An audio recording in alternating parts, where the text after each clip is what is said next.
Hey, this is Ben from fullswing.co.uk, and today we're taking a look at the Engwe P275 ST. The last time we did an Engwe bike, it was the Engwe Engine Pro, which was more off-road and it was collapsible as well. The P275 ST is a street bike or a city bike and designed for more flat roads, but we took it everywhere anyway.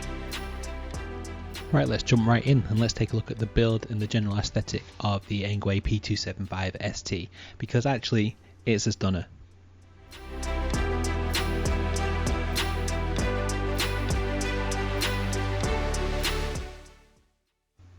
The ST model comes with the 9-speed gears with a chain as opposed to the carbon belt on the Pro model.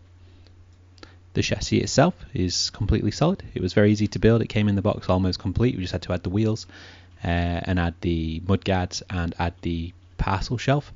The seat itself is on a hydraulic stem as well, which is fantastic. It makes life much easier. The rear light is a detachable LED light, which just requires an individual battery. Again, that comes in it, and the life is absolutely fine on that. We have the disc brakes on here, which are super solid. Never had an issue stopping even when we were trying to hit top speeds. We'll come to that later on to talk about speeds and bits and pieces and stoppage.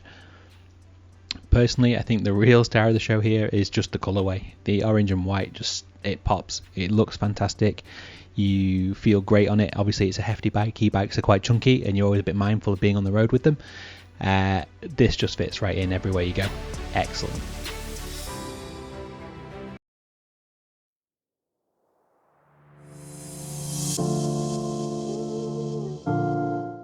Okay, let's talk a little bit about the detail. Let's talk about the specs of the bike. One really important factor of any e-bike, of course, is the battery life. We're looking at around 3 to 8 hours for a full charge, but that lasts absolutely ages.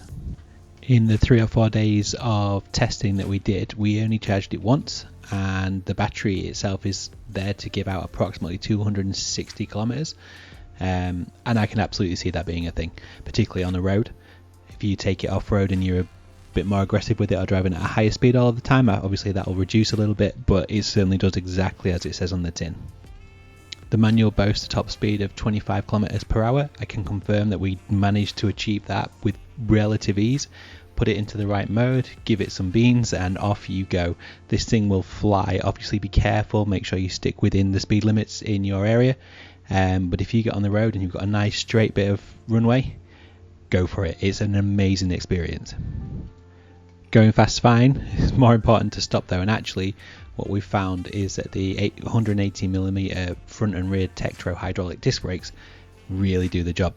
If you need to stop, you will stop. They were a little bit jarring to restart because they were so good. As they bedded in a little bit and we gave them a bit of a run around, we found that they were perfect, exactly where you want them to be. Obviously go steady, brake slowly, but if you need to, you can stop yourself in a jam. The bike itself isn't light. Obviously with it being a solid frame and having the battery inside it, you can't expect it to be too easy to carry around, but it comes in at about 25.3 kilos. You can certainly tell, but not when you're riding. When you're riding, it's like you're on a cloud. It's fantastic.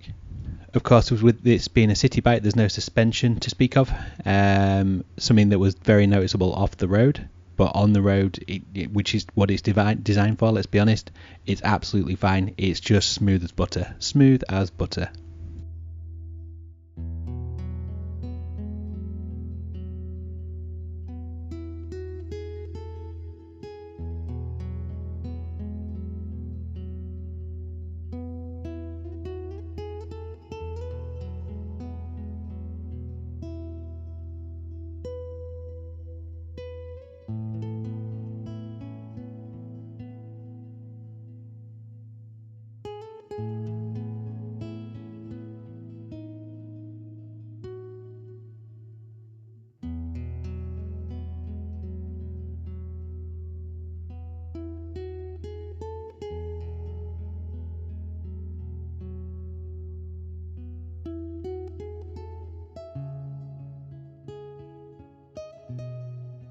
Okay, we've been through the build, we've been through some of the finer detail. Let's talk about the pros and then let's talk about the cons. Talking about the pros of the P275 ST, seems like we could be here a long time if I'm honest. The build itself was very easy, straight out of the box. It was nice and easy to put together. The chassis is solid, it looks fantastic.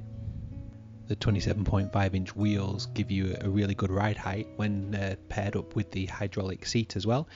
You are good to go. I don't think it would matter exactly how tall you are, you always feel like you've got good clearance from the ground. The digital display and the controls are very easy to use, very clear, you can use it day and night, very helpful, and also useful for putting on the lights. When on the road itself you can absolutely fly, the ride is very smooth, it feels fantastic.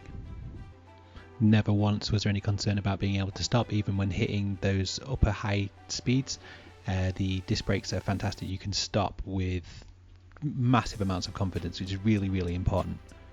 It even handles quite well off-road on a gravel track, not so much on a dirt track, but that's not what this bike's for at all. But you can take it off-road if you need to, and it's absolutely fine, a little bit rough. Alright, let's talk cons. A list that's going to be much shorter than the pros if I'm honest, but there are a couple of little niggles that I'd really like to get out of the way. The P275 ST has no suspension on it at all, which is fine because it's designed to be a road bike. However, just a little bit of give, even on a bumpy road surface, would really help. It's not a deal breaker by any means, but it's not as forgiving as you would like, particularly with it being quite heavy at 25 kilos. So you could do with that little bit of extra support. When you are on a flat road, it's absolutely fine. But not every road is flat, particularly in the UK, and that could actually be quite a deciding factor for you there. The other bugbear, or the two bugbears of mine, are the lights. The rear light is a separate unit which requires a separate battery. We've not had this on an Engwe model that we've done before. I like them to be powered from the battery in the bike, so it's not a deal breaker, it's not the end of the world, but I just found it quite odd. I think the thing that I found the most peculiar is that the headlights themselves are built into the frame, which is fine, and this defeats my argument about the backlight not being powered off the battery because the front one is. However, when you turn the handlebars, the lights don't turn with you, you have to have turned already. This is fine in ideal conditions on a road well lit. If you are for some reason on a back road, if you're on a smaller road, if you're in somewhere where we don't have as consistent street lighting or there's no other vehicles around and you need to be making turns or you can't see quite where you're looking, it's not great. I don't understand why it's so static. Certainly Engwe have been able to do these lights that are built into the handlebars before and attached to them, so you can do that. So yeah, it's an odd one, but not the end of the world, and that's obviously how it's been designed because it's supposed to be a road bike that you'd use in the city. So it wouldn't be a primary concern, but if you live in a rural area, a bit more like I do, it becomes more of a consideration. We've talked about pros and cons, we've talked about the detail of the device. My general thoughts around this are pretty much that this is a really good bike. Yes, my cons felt extensive, but it was actually 3 tiny little things. Where the list of pros was arguably much longer, it was easier to articulate without going into detail because the quality speaks for itself. The bike's clearly designed to be a city bike, that's how it's sold, so you need to be using it in that environment as its primary focus, and it excels on all levels there. I would say the light thing still bothers me, the headlights, but if you're in the right environment, you're not going to need them anyway. You should be absolutely fine. It's more for people to see you than it is for you to see them, so you can't really complain about it as much as it's clearly bothering me.